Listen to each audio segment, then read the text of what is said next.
Guys, hello and happy Motivation Monday. Y'all know I'm a dancer.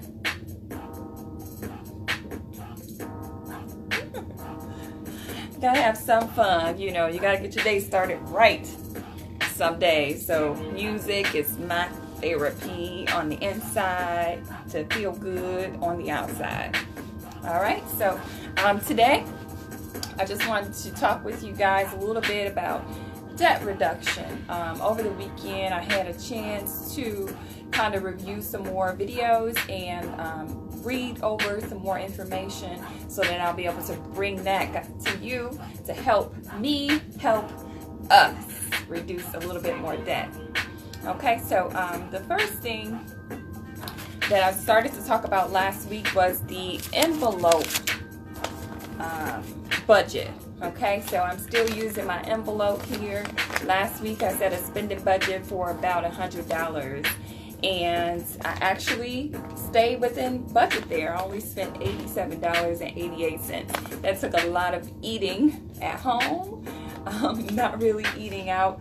Just the beginning days I ate out, and then I did some grocery shopping so that I wouldn't spend a lot of money eating out, okay, because I realized that that's where a lot of the money goes to. Secondly, after watching another video, I got a breakdown of how we're supposed to be spending our money, okay? And I don't know if you've ever looked at it or found any information that will tell you how to spend your money, but I found some, so I'm going to show you guys that. And just let me turn this down a little bit.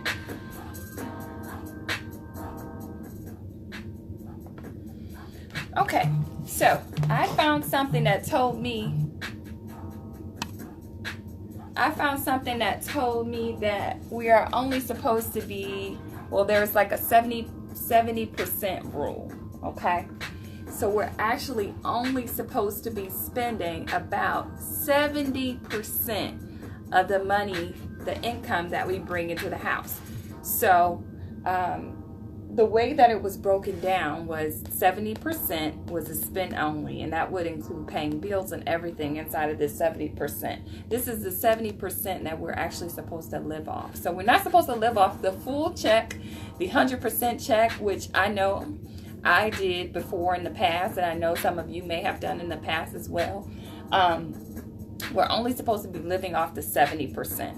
The other 20%, well, the other 30% is broken down in two different categories, okay? So we're supposed to have 20% in savings, and even that's broken down a little bit. So you'll have 10% to an emergency fund and 10% for family savings for things such as like down payments for a car, for a house, or even for vacations. You're supposed to allot 10% into that savings account. The other 10% will go for the emergency savings account, okay? And then the other 10%, if you go to church and you believe in paying your tithes, I'm definitely a tithe payer, and I feel like that's why I'm blessed. It's because I do pay my tithes, and I feel like I give that 10% to paying my tithes, and my money is always constantly flowing. I always say that, you know, I live a lack-free life, and it's not because I'm rich at all, because I'm definitely not rich, or I wouldn't be talking to you guys. But I definitely live a life where most of my necessities are taken care of, and I'm not really worried about a whole lot. I'm not really worried about my rent or my house not being paid for. Thank God I don't have a mortgage and I don't pay rent. Praise God for that, and has been that way for almost 11 years now, so thank God. But on top of that, I don't feel like I have to struggle a whole lot, and it's probably because, you know, I pay my tithes, and I've done a little bit better with managing some money over the years, okay? So the 10%, this side 10% can either go to tithes, to donation, or to investing, or even donating to your 401k or retirement fund. That's the other 10% that's supposed to go away from you. Some people that have jobs have this income coming out of their checks already automatically. So if you have this portion set up, then I think you're doing good. I haven't. I used to work for Real Estate One, and Some of my money used to go to this investment account, but even that, I kind of, over the years, I kind of spent that. So I need to get back into making sure that I am, you know, saving for my retirement, which is why I'm here now today, because I told you I spend money and I spend it fast. Okay, and so you just have to do the math and apply this as you can. Okay, so that 70% rule again tells you this is your money that you're supposed to be living off of. The only money you're really supposed to be spending, okay, is this money that is inside of this 70%. So you're going to pay your bills here. You're going to, you know, buy your life necessities here, but the other 20% should be going to savings.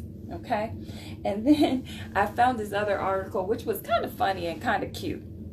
This guy, he was talking to a bunch of real estate agents, and he had a board which showed broke people, right?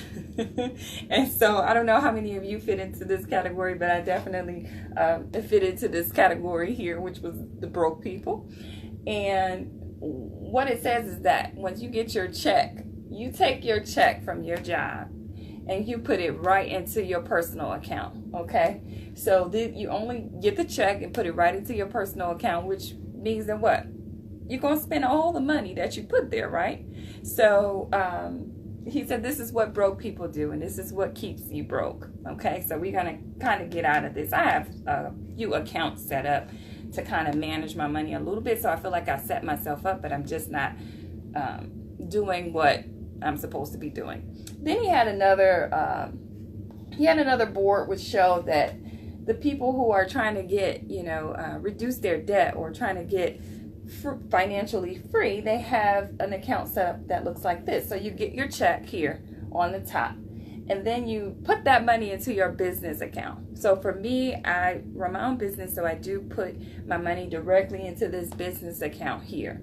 And then from there, I write a check to myself, which goes directly into my home account. Okay, and so from my home account is where I would pay bills.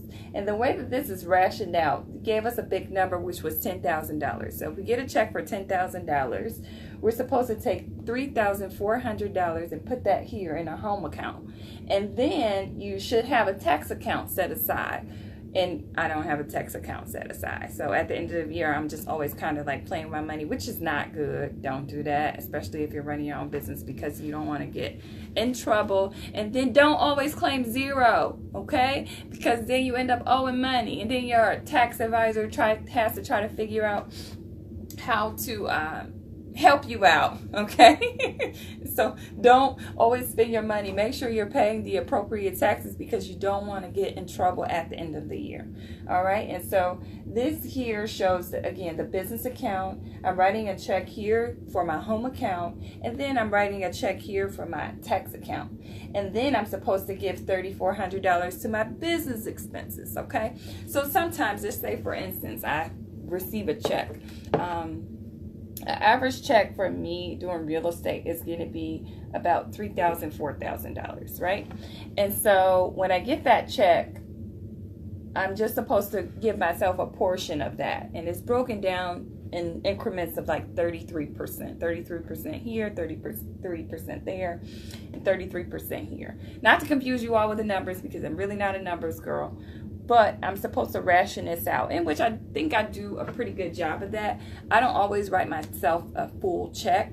So let's just say if I get a check for $1,000, I'm using a small number. I'm only supposed to give myself 340 of those dollars. 340 of those dollars supposed to go to business expenses for things like marketing. But if you're trying to figure this out for how to do it at home, you're going to write this check here, a portion of that check, so I would say $700 outside of the $1,000, and then you're going to put this here for my bill expenses, okay? And so depending on what your bills are, you're going to add that amount to this account, which again kind of goes hand in hand with that envelope budget. You can write your bills here, but if you know how much your bills are coming out every month, then you should have that money set aside.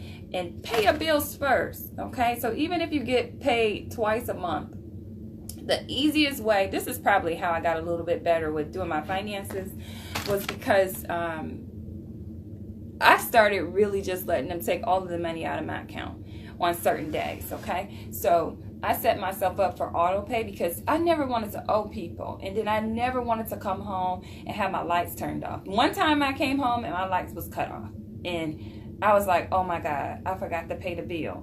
And it was on a Friday, and it was a Friday evening. So thank God I had a friend or a family member that worked at the light company who said, okay, Erica, just hurry up and pay the bill. We can get somebody to come out there before the weekend, because I would have been in the house all weekend with no lights. So after that, I said, my light bill just needs to come directly out of my account because I don't have a lot of expenses. I pay my light bill, and it also helps with your credit too. If you, make sure you're managing all of your monies correctly. I have my light bill come out automatically. I have my car note come out automatically. I don't have time for my car note not to be paid. My car is my business, okay? And so in order for me to be able to drive around and show people houses, I need my car. So my car note always has to be paid. My insurance, my car insurance, definitely automatic debit comes straight out of my account. I don't have time to get into a car accident. And this has happened to me before. I got into a car accident, and it was a small car accident, but I called myself just going to let it lapse, and then I'm going to restart my insurance over in January, so it ended in November, thinking, okay, I need this money for the holidays, so I'm just going to let it lapse. On Christmas Eve, I go and I backs into somebody's car. So I would have made it to January, but I don't have insurance. And it was because I wasn't really set up to do it. So I had to pay that. I had to pay for her, and I was not happy about it. And it was about $1,700 some odd dollars the expense that I had. Oh, no. That time I had insurance, so I'll take that back. The one time that I did not have the insurance was when somebody stole my car and took off all the tires off of my car, and I could not pay for, I didn't have money, so the insurance wasn't paid. I tried to file a claim real quick, pay the bill real quick, but it don't work like that. So you just need to make sure that those things that are very important are paid every month, and just let them auto debit that stuff out